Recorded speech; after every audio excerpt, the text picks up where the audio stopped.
Welcome to this episode of Random Life on Monday.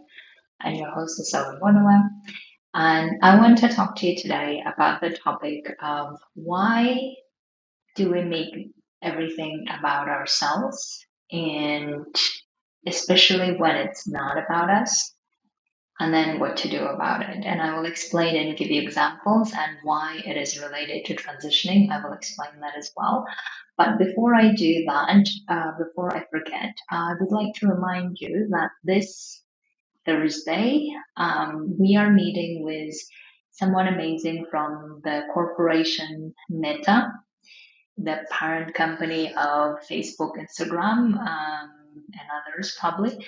And we'll be talking about uh, all the questions that humanitarians have in terms of transitioning to a private sector, and especially transitioning to a private sector in a tech industry and to high levels of job and how that works. So I will be, asking these questions that I have collected from a lot of humanitarians. But if you would like to come live and ask your own questions, absolutely please do join me. It is in my post feed, so you will see it, and I will send you reminders as well. And of course, by the way, thank you all everyone for sending me amazing messages to for recovery for my mom. I really appreciate it. It has been a very tough several weeks, but I'm hoping that things will go better, especially my mom is out of the hospital now, even though we need to go to hospital again next week, but hopefully she's getting better. Okay, so the topic that I want to talk to today is why do we make it about ourselves, and especially even when it's not about us. And I will give you two examples of how this is related from transitioning journeys. So one example is I have a client who is, I think she's assistant regional rep in one of the UN agencies, and she was telling me this that she has a lot of the work plans for the organization, and she, is very like meticulous in following and working through those work plans with her team. And then her boss keeps coming with new ideas of implementing this thing and that thing. And therefore, she feels like she's not able to accommodate all of them. She tried to accommodate a lot of them already, but as soon as he says that, well, this thing should have been done yesterday, then she feels, oh my God, I'm not doing my job well.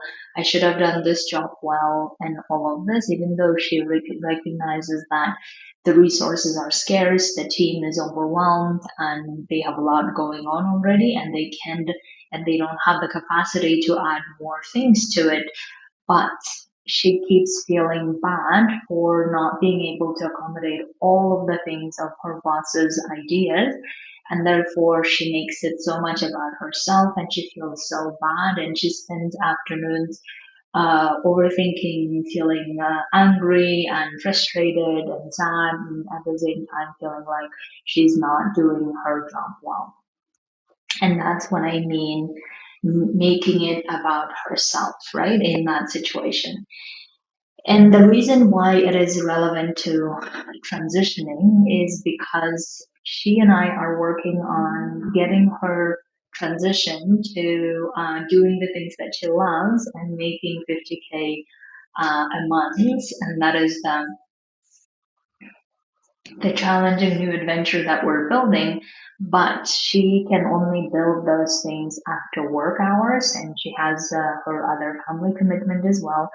And in that moment, if she spends like the whole afternoon worrying about it, overthinking about it, analyzing about it, and not really at the same time getting to the outcomes that she wants to, and not being able to focus on the actual work that she has piled up, then she's coming home and working on the actual work instead of working on the projects that we agreed on, the transitioning and building things for the future, right?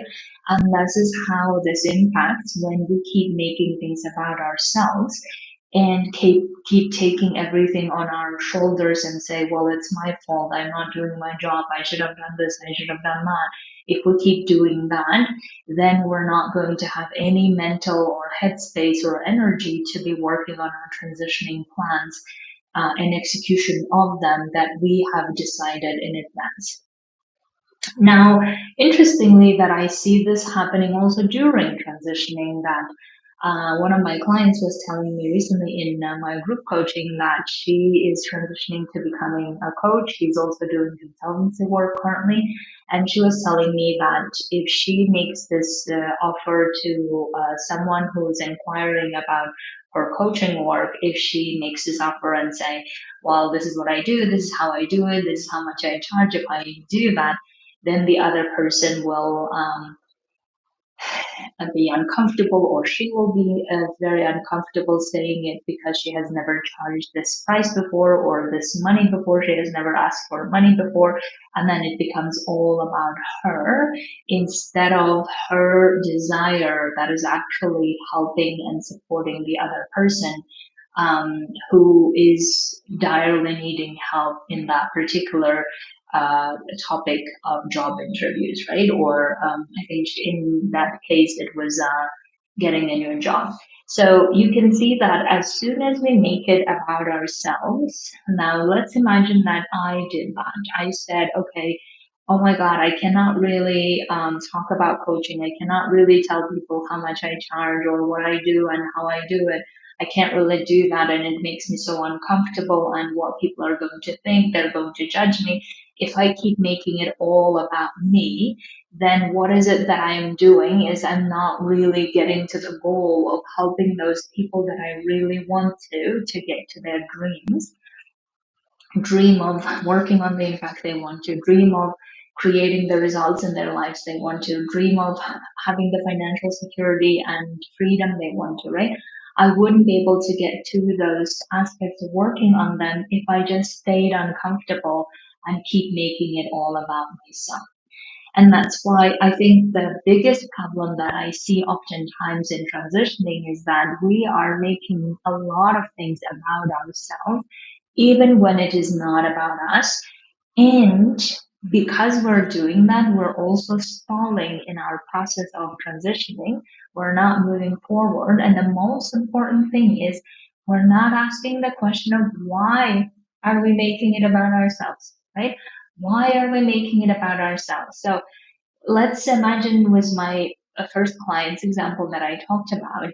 So I was asking her the same question. I was telling her, why are you making it about you that you are not doing a good job when clearly the resources are scarce. The team is, more than enough to work on. The work plan needs to get done anyway. And if anything needs to be added, there needs to be capacity for it. Otherwise, we cannot just keep expecting things to keep going without having the capacity, right? So then I was asking her, why is it about you and not about the situation that is going on? And she was telling me, well, I don't know, right? And this is really like a lot of us have trained ourselves and, of course, programmed by society. I think especially women to take it so much onto ourselves and make it somehow our fault that things are not moving, somehow our fault that we're not doing it well, somehow we shouldn't be like having sales conversation, or we shouldn't be pursuing our desire to help others and offer what our skills are. Somehow we have made it so uncomfortable and made it so about ourselves that we're not really even moving forward to what we want to. So if that is you, I would like for you first to understand, like for yourself, ask that question of why do you make it about yourself?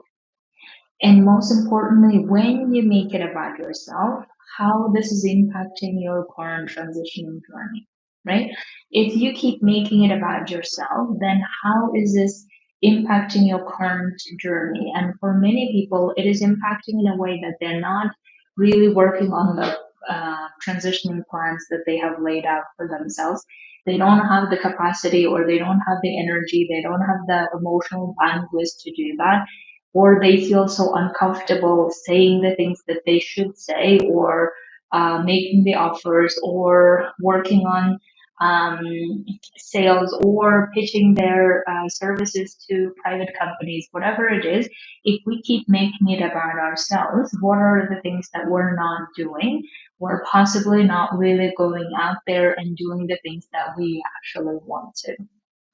So, in other words, we are sabotaging ourselves big time by saying this is all my fault, uh, and then when we say this is all my fault, what we usually then do is we beat ourselves up, and we don't really achieve anything. We don't really learn anything. And that's the other irony, is that when we make things about ourselves, we somehow believe that it is useful. Somehow we believe that if we make it of ourselves, then we can learn from it better. But have you really learned from those things when you made it so much about yourself? Right? So therefore, understanding first how this is impacting you when you keep making it about yourself, whether before transitioning or during transitioning and maybe after transitioning.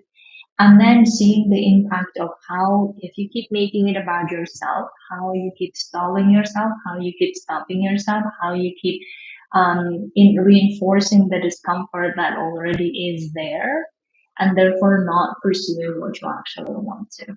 That is the first thing. The second thing is understanding why you do that, because probably there is an assumption that your brain has developed over the years that says that it is somehow useful, right? If it wasn't useful, probably your brain wouldn't hold on to it so much. So therefore, we need to understand, why do we keep making it about ourselves when it is not about us? Right? Of course, like when I say it's not about us, let's say that I am making this offer, or I am talking to someone and offering my services, and then it makes me uncomfortable. But even if it makes me uncomfortable, what I really want to focus on is how I want to support this person to get to their goals. And the purpose of doing that is, of course, so that I can feel so much fulfillment by being able to support that person achieve those dreams. And that's the highest form of fulfillment that exists, at least for me, right? So in order to get that fulfillment, I'm willing to support that person to get to the dreams they want to. So therefore, if I make it about myself, then what I'm going to do is I'm not going to even talk to the other person. I'm not going to even offer to them how I'm able to support them, because I will just keep making it about me and myself, and how I'm afraid of their judgments, how I'm afraid of what they're thinking and not thinking, and therefore it becomes so much about me, and I keep tripping myself instead of making it about what we're trying to achieve together. And the same goes for the previous client that I was talking about. If she kept making it uh, about the situation that is in her hands instead of making it about herself not doing a good job, then what she would have said to her boss is, she would have said, well, here are the resources that we have. They are limited. Here are the team members that we have. They're limited. They're working on these things now. And if you add new ideas, then it will be like either they will be working on these things or that thing, but they can't work on both because they don't have the capacity. Now, what shall we do? Do we just cancel all the work plans that we had agreed on before? Or we take on some of the ideas and not all of them, and then we proceed with trying to accommodate as much as possible, but at the same time honor our work plan that we have decided in advance, right? So therefore, we can really make it about the situation or the topic at hand and how we solve it. Now, there are also interesting situations where people tell me that um, when is really it is about us, and what if someone is blaming me? Isn't that about me, right? And this is something that I have thought a lot about. And let's say that this is at work and someone is blaming you, and then of course it is very easy in that moment to get into, oh my god, I did something horrible, and I shouldn't have done it, and all of those things. Now, I'm not saying that you shouldn't do that. And if you feel like there is something that you did that you shouldn't have, or it's not accordance with your standards, absolutely look at it and apologize if necessary, or take other actions to remedy it. But in general, I think what the tendency is for many people is that as soon as there is a criticism, as soon as there is a blame or accusation of some sort, we get so much bought into it, we just like take it over without really looking at, is this even about us or not? Right? And that's really the message that I'm trying to get to is, let us understand, why are we making it about us, and is this even about us? And the other thing that I really want you to have this in mind is, when someone blames you, think about why they might be blaming you. Because if people really want to come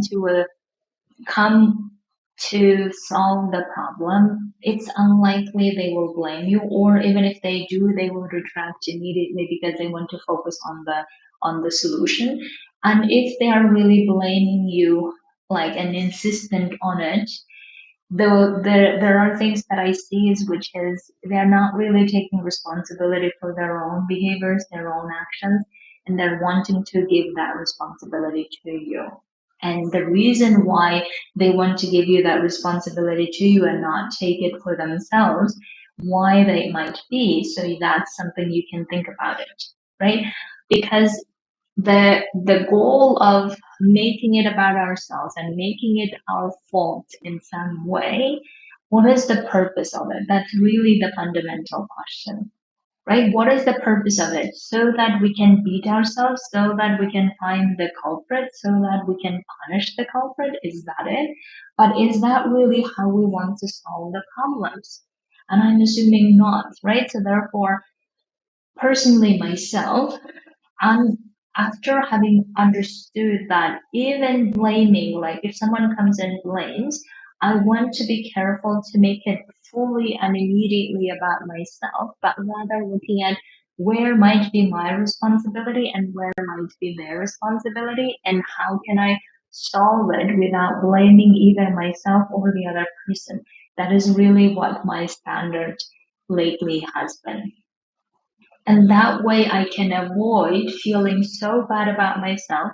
I can avoid feeling so bad about the other person and about the situation, and keep ruminating and vacillating and all of those things, when I could spend that energy on something useful, right? So therefore, I would like really for you to understand not only the impact of what it looks like and why, or how this impacts when you keep making it about yourself, but also look at why you keep making it about yourself, especially when someone is blaming you.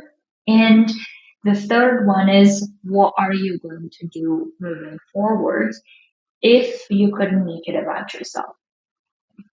And this is excuse me, this is an interesting exercise. I keep telling my clients as well that, let us say that this is not about you. Let us say that you cannot make it about yourself. Then how would you solve this? How would you solve it without blaming yourself and without blaming the other person? Excuse me. How would you solve it in the way that you don't spend so much time and energy on this, and instead that saved time and energy you can spend it on transitioning? And if this is happening during the transitioning, think about the this way as well. If you couldn't make it about yourself, but if you made it about the solution that you're offering, or if you're making it about the services that you're offering, about the support that you will be providing to those people, if you make it about them, then how would you solve it without ever touching yourself and blaming yourself and saying you're not doing a good job, you're not this, you're not that, in without going into any of those rabbit holes, but rather immediately going to, oh, I see that um, this might be the topic that I can solve in this way, and let me solve it in this way, so that I don't spend all of this time otherwise, right? So I would like really for you to spend time observing yourself as to how much of the things, especially in transitioning, I feel like a lot of our insecurities and a lot of emotions come up, and therefore it becomes so easy to make it about ourselves, and everything becomes somehow very challenging and full of judgment, right? So therefore, if we remove making it about ourselves from the equation, and then how would we solve all the things that we keep solving on the way to achieving what we want to, right? And the what would be the easiest or the best way to do that, where we don't involve and indulge too much in the emotions that we don't like, and instead going into solution mode, going into understanding which is ours and which is not our responsibility, and going into what are we going to do now that we realize this is what happened. So, my dears, I would like to invite you to work with me on this and so many other topics that are coming up on the way to transitioning. And as you know that my group coaching is open for enrollment. It is until 30th of June. And I would like for you to come and work on this so we can start detecting where you're making it so about yourself and not really offering the help and solutions that you would like to, and get to transitioning to what you want to, so that you can start implementing and growing and prospering instead of keep stopping yourself from working on the impact and having the financial freedom that you are desiring. So if this is you and you would like to join me, I would love to welcome you in my group coaching. It is my lifetime of support, and it is $2,000, and you can pay in whichever installment that feels good to you. I have made this exception this month because of the crisis that is going on, so therefore I wanted to make it as affordable as possible. So if this is you, come coach with me. Email me at sl@complaintfree.life or message me. Have a beautiful week. I'll talk to you very soon.